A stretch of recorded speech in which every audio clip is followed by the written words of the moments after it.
Well, howdy. That was interesting. Doing a little cleanup around the pond. We've decided to dig the pond out a little larger on this upper side. And I did some digging yesterday and it started raining and it all got wet. I was trying to move the wet dirt out of the way so I can dig some more. And I just hung Dumpy up on a stump, a log. There you can see the spring running into the pond. My wife wanted an island so she could plant flowers. So we're going to dig this out up to where Red's sitting. We'll come right here and round it off like that and back into there. So it's going to make it considerably larger here. So I'm moving all of this old wet clay out of the way. And I forgot to take the trailer hitch off the back of Dumpy and bury him in the dirt and got hung up on that log laying there that I didn't realize was there. So I'll have to use the bucket and I guess the thumb and pick that up and get it out of the way. That's what the truck was hung up on. You can see where my back wheel was down in the mud, plus with the weight in the back. It made an awful racket, but I don't see anything leaking and I don't see anything bent, so I guess I'm okay. Other than the trailer hitch and the ball being buried in the mud. I'll have to take it off, like I should have done before I started.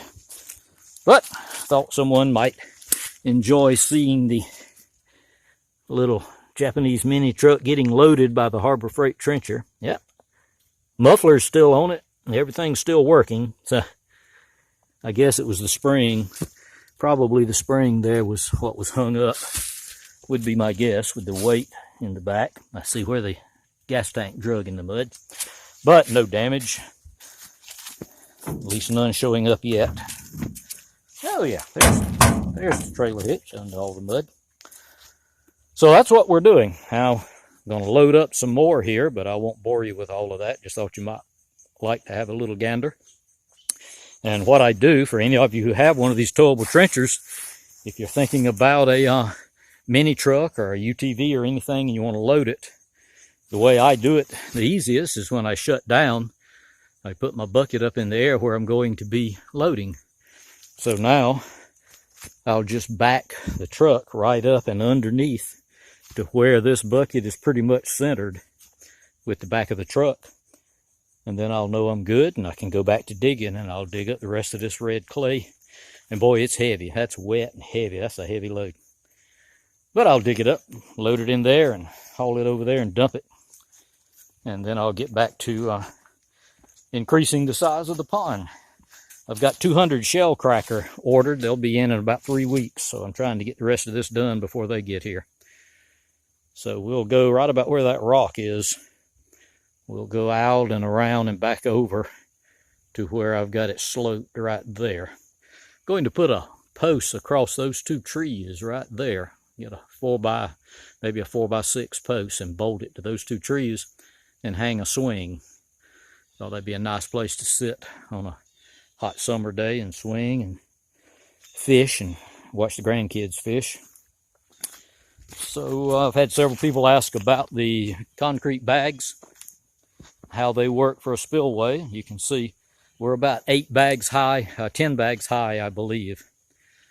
We're about 4 foot deep right there at the spillway and about 7 foot deep out there in the middle, straight out from that old stump. And she's doing real well. She's muddy right now because it's been raining, plus I've been digging there and stirring it up. Normally she's a lot clearer than that, but that's why I wanted to get all this done before the fish get here. So that's where we are. That's what we're doing.